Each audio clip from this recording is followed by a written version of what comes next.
السلام علیکم ورحمۃ اللہ وبرکاتہ نحمده ونصلی علی رسولہ الکریم اما بعد فاعوذ باللہ من الشیطان الرجیم بسم اللہ الرحمن الرحیم۔ سبق نمبر 16 کی تشریح و تفسیر اس حصے میں کی جا رہی آیا مبارکہ 30 تا 33 تک۔ اس سے پہلے جو ہم نے 3 رکوعات پڑھے ہیں ان کا خلاصہ لب لباب کیا ہے؟ مختصر دیکھیے کہ پہلے 2 رکوعات جو ہیں سورہ بقرہ کے، ان میں انسانیت کی گمراہی اور ہدایت کے لحاظ سے 3 مختلف اقسام بتائی گئیں، یعنی 3 کرداروں کی منظر کشی کر کے ہر ایک کی پوزیشن نمایاں کر دی گئی کہ کس گروہ کی کیا خاصیت ہے اور اس کا انجام کیا ہے اور اس کا کام اور نام کیا ہے۔ اس کے بعد جو تیسرا رکوع تھا جو ہم نے حال ہی میں مکمل کیا، اس میں اللہ تعالیٰ نے پہلے پوری انسانیت کو اپنی توحید کی دعوت دی اور اس پر دلائل پیش کیے اور شرک کی تردید کی گئی۔ پھر اس کے بعد ان لوگوں کو چیلنج کیا گیا جو کہ قرآن کریم پر شک کرتے تھے۔ فرمایا شک تو کوئی نہیں، لا ریب فیہ ہے، لیکن اگر شک ہے تو پھر کیا کرو، تم اس کا چیلنج ہے کہ کم از کم ایک صورت یا اس کا کوئی جز ہی بنا کے لے آؤ۔ پھر اس کے بعد اللہ تعالیٰ نے نہ ماننے والوں کے لیے عدت للکافرین کہہ کے دوزخ کی وعید سنائی، اور ساتھ وبشر الذین آمنوا کہہ کے اہل ایمان کو جنت کی صورت میں بشارتیں دی۔ پھر اس کے بعد وہ لوگ جو قرآن کریم پر اعتراض کرنے والے تھے قرآن کے اسلوب پر کہ اس میں کچھ کمزور اشیاء کی مثالیں کیوں بیان کی گئی ہیں، مچھر وغیرہ کی، یا پھر اللہ تعالیٰ اتنی بڑی مخلوق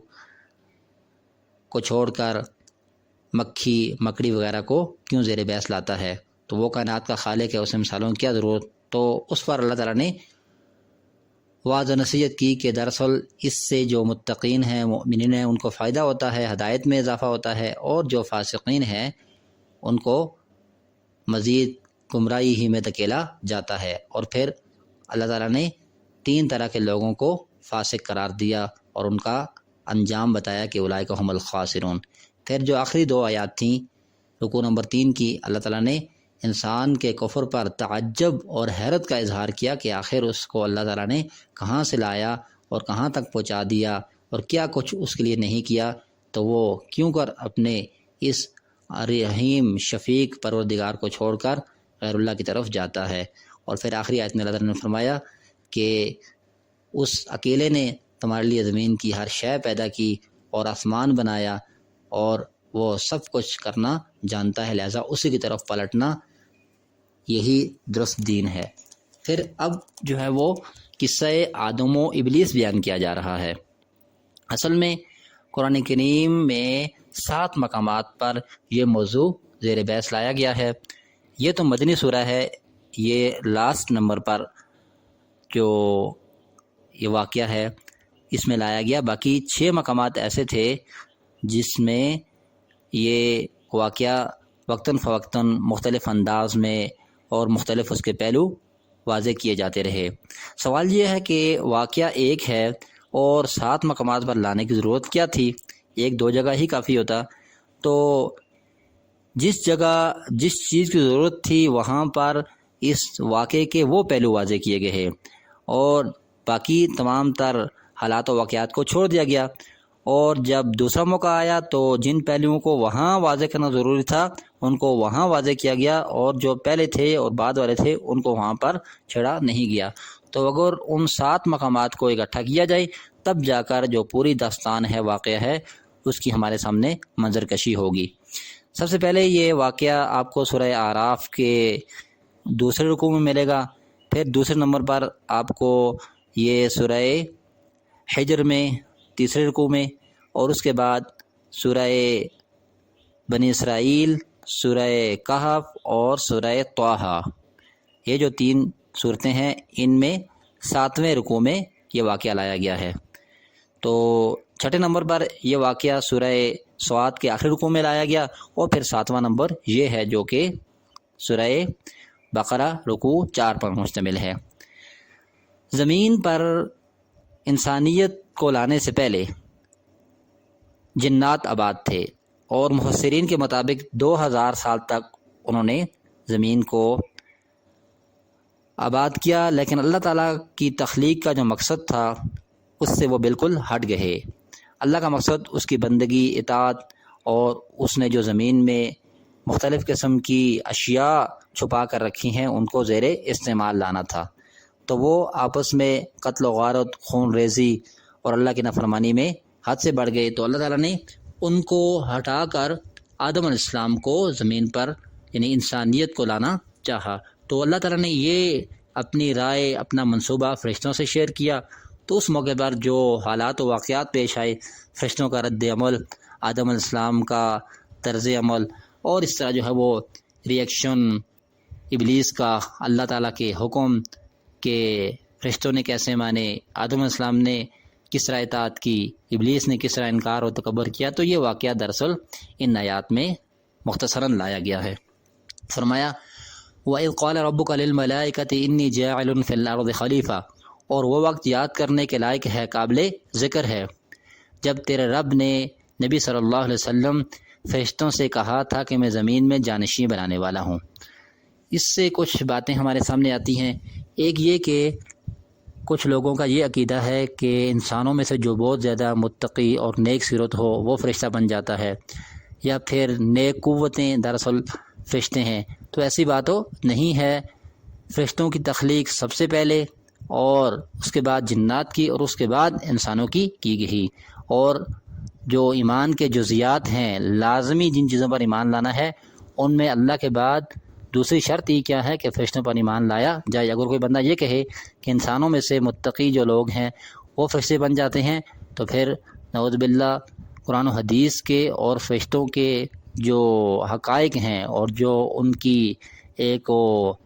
مخلوق کی حقیقت ہے اس کے بالکل منافی ہوئے۔ دوسری بات یہ کہ خلیفہ کہتے ہیں پیچھے لانے والے کو، آنے والے کو، تو کوئی بھی سربراہ مملکت یا کوئی بھی حاکم بادشاہ 3 وجوہات کی بنا پر خلیفہ قائم کرتا ہے۔ ایک یہ کہ اس کی عدم موجودگی میں فرائض سر انجام دے جبکہ وہ وہاں پر نہ ہو۔ دوسرا یہ کہ جو امور مملکت ہیں، حکومتی معاملات ہیں، وہ اس پر باری ہوں، اکیلے ادا نہ کر سکے تو وہ بطور معاون اپنے کو خلیفہ مقرر کرے۔ اور تیسرا یہ کہ اس کے مر جانے کے بعد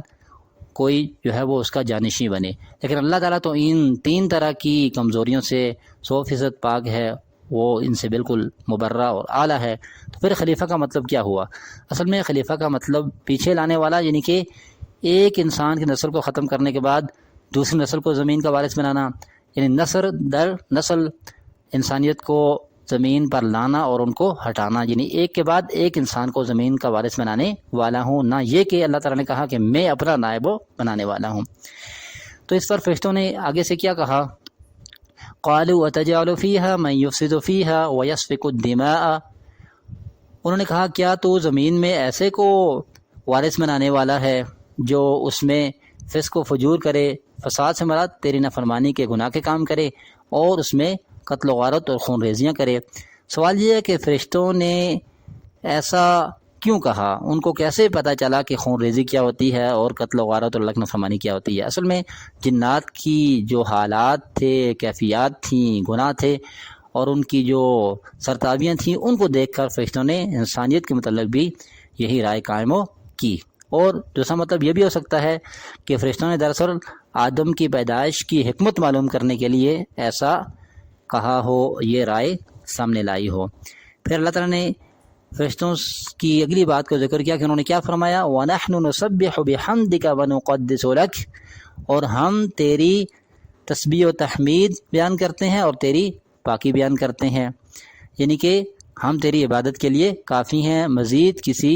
جانشین کی، مزید کسی وارث کی زمین پر لانے کی کیا ضرورت؟ اس پر اللہ تعالیٰ نے کیا کہا؟ قَالَ إِنِّي أَعْلَمُ مَا لَا تَعْلَمُونَ، کہا اللہ تعالیٰ نے جو میں جانتا ہوں فرشتوں وہ تم جانتے نہیں ہو۔ یہاں پر یہ بات قابل غور اور اہمیت کی حامل ہے کہ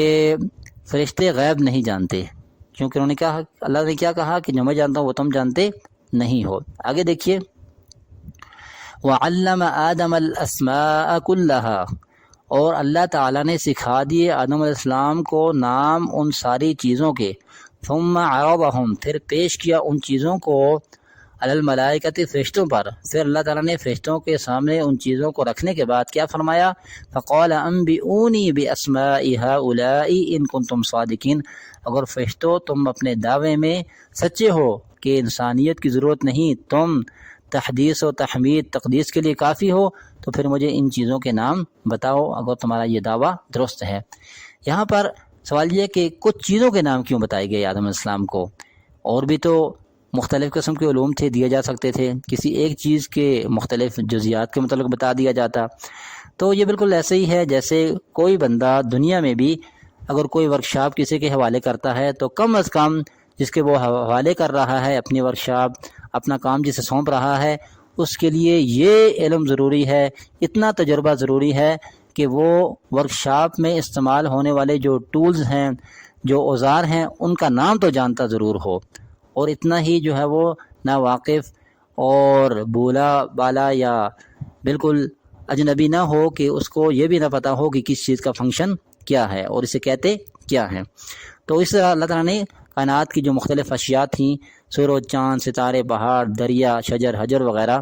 حیوانات، نباتات وغیرہ، ان کے نام بتائے آدم علیہ السلام کو، سکھلائے، اور انہی چیزوں کو فرشتوں کے سامنے لایا اللہ تعالیٰ کہ مجھے بتاؤ ان چیزوں کے نام اگر تم یہ کہتے ہو کہ بس تم تقدیس کے لیے، تسبیح کے لیے کافی ہو اور آدم علیہ السلام کو پیدا کرنے کی ضرورت نہیں، کیونکہ اللہ تعالیٰ کا مقصد جہاں عبادت ہے وہاں یہ بھی ہے کہ انسانیت زمین میں جا کر اس کی جو زمین میں پوشیدہ نعمتیں ہیں وہ ان کو استعمال میں لائے، ان کو بروئے کار لائے۔ تو پھر آگے فرشتوں نے کیا کہا، قالوا سبحانک لا علم لنا الا ما علمتنا انک انت العلیم الحکیم، فرشتوں نے کہا کہ اللہ تعالیٰ تو ہر طرح کی کمزوری سے، نقص سے، عیب سے پاک ہے، ہمیں کچھ پتہ نہیں مگر وہی ہمیں پتہ ہے جو تو ہم نے کو سکھا چکا ہے، جتنا علم تو نے ہم کو دیا۔ تو اس سے کیا معلوم ہوا، فرشتوں نے کس طرح اللہ کو نقص سے پاک قرار دیا کہ یعنی کہ تو آدم علیہ السلام کو پیدا کر کے غلط فیصلہ کرے، ہماری یہ رائے درست تو نہیں تھی کہ ہم کافی ہیں اور آدم علیہ السلام کی ضرورت تو نہیں ہے۔ اگلی بات کہ فرشتوں نے فرمایا کہ ہم نہیں جانتے مگر جو تو نے ہم کو سکھایا۔ اس سے صاف ظاہر ہوتا ہے، پچھلی آیت کے اینڈ پر بھی آپ نے دیکھا تھا اور یہاں پر بھی، کہ فرشتے جو ہے وہ اپنے علم کی نفی کر رہے ہیں کہ ہمیں محدود علم ہے، اور اللہ تعالیٰ نے بھی نفی کی کہ میں جو جانتا ہوں تم جانتے نہیں ہو۔ اگر فرشتے غیب جانتے ہوتے تو یہ کہتے لا علم لنا الا ما علمتنا، یا پھر فرشتے جو ہے وہ ان چیزوں کے نام نہ بتا سکتے اگر وہ غیب جانتے ہوتے؟ تو صاف ظاہر ہے کہ فرشتے غیب نہیں جانتے، جیسا کہ سورہ نمل آیہ مبارکہ 65 میں اللہ تعالیٰ ارشاد فرماتے ہیں وَمَا مِنْ غَائِبَةٍ فِي السَّمَاءِ وَالْأَرْضِ إِلَّا فِي كِتَابٍ مُبِينٍ، نہ ہی آسمان میں اور نہ ہی زمین میں کوئی ایسی ہستی ہے اللہ کے علاوہ جو غیب جانتی ہو، سب کچھ لوح محفوظ میں لکھا ہوا ہے، اللہ کو پتہ ہے کہ کس کا علم کتنا ہے۔ اور اسی طرح صحیح البخاری میں حضرت عائشہ رضی اللہ تعالی عنہا فرماتی ہیں، یہ حدیث نمبر 7380 ہے کہ جس نے یہ کہا کہ نبی صلی اللہ علیہ وسلم غیب جانتے تھے تو اس نے نبی صلی اللہ علیہ وسلم پر اور اللہ پر کیا باندھا؟ سراسر جھوٹ۔ تو قرآن و حدیث دونوں سے یہ ثابت ہے کہ کوئی ہستی اللہ تعالیٰ کے سوا غیب جانتی نہیں ہے، جیسا کہ سورہ جن میں اللہ تعالیٰ فرماتے ہیں عالم الغیب فلا یظہر علی غیبہ احدا، وہی غیب جاننے والا ہے، پوشیدہ رازوں سے واقف ہے، اس کے سوا کوئی ایسا نہیں جس پر وہ اپنے اس غیب کے علم کو ظاہر کرے۔ تو الگ بات ہے کہ اللہ تعالیٰ انبیاء کو کچھ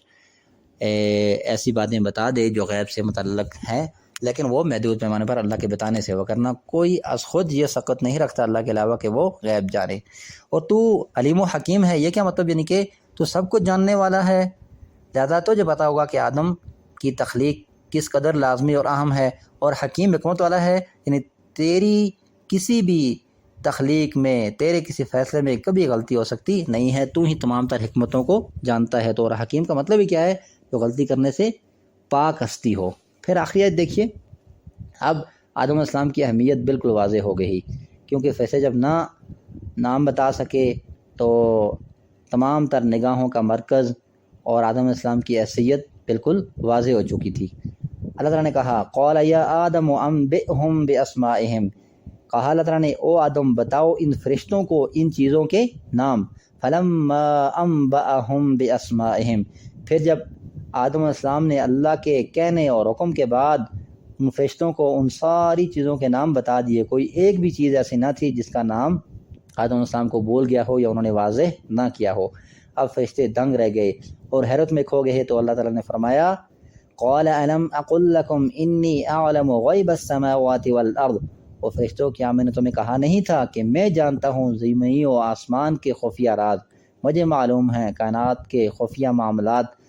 کب کہا تھا اللہ تعالیٰ نے؟ انی عالم ما لا تعلمون، جب وہ فرشتوں سے رائے لی تھی کہ زمین میں ایک وارث بنانے والا ہوں تو تمہارا کیا ارادہ ہے، تو فرشتوں نے کیا کہا تھا کہ اس کی ضرورت تو نہیں ہے۔ اور پھر کیا فرمایا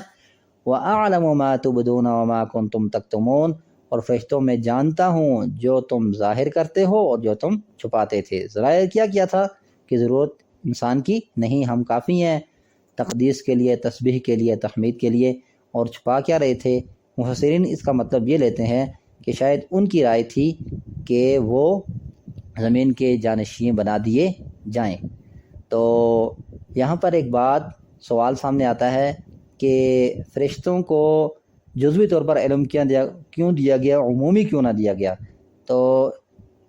یا پھر یہ کہ کائنات کے جو فرشتے ہیں وہ جس کام پر مامور ہیں وہ اسی کا علم رکھتے ہیں، اوورال پوری جو ہے وہ کائنات کا علم ان کے پاس ہو نہیں ہے۔ جیسے انسان ہے اس کو پہاڑوں کا بھی پتہ ہے، زمین کا بھی پتہ ہے، سمندروں کا بھی پتہ ہے، ہواؤں بادلوں کا پتہ ہے، تو فرشتے اس طرح سے نہیں ہیں۔ جیسا کہ آپ نے وہ روایت سنی ہوگی کہ جب وہ طائف میں آپ صلی اللہ علیہ وسلم کو زخمی کیا گیا اہل طائف کی طرف سے، تو جبریل سامنے آ کر کیا کہا کہ یہ ہے پہاڑوں کا فرشتہ، اگر آپ چاہیں تو یہ دونوں پہاڑوں کو ملا دے اور اہل طائف کو نیست و نابود کر دے۔ پھر وہ فرشتہ آیا اور اس نے کہا کہ میں پہاڑوں کا فرشتہ ہوں۔ تو محدود علم دیا گیا فرشتوں کو جس چیز پر وہ مامور ہوتے ہیں۔ اور دوسرا جو سوال اٹھایا گیا تھا کہ فرشتوں کو زمین کا وارث کیوں نہ بنایا گیا اور اوورال علم کیوں نہ دیا گیا، محدود کیوں دیا گیا، تو یہ اللہ تعالیٰ کی حکمت ہے، اس کو وہی جانتا ہے، اس کا ہمارے ایمان سے کوئی خاص تعلق نہیں ہے، اس لیے اس کو واضح نہیں کیا گیا۔ تو یہ تھی ان چاروں آیات کی تشریح و تفسیر جو ہم نے کل پڑھی تھی۔ Recording 17:30. Start recording. Start recording.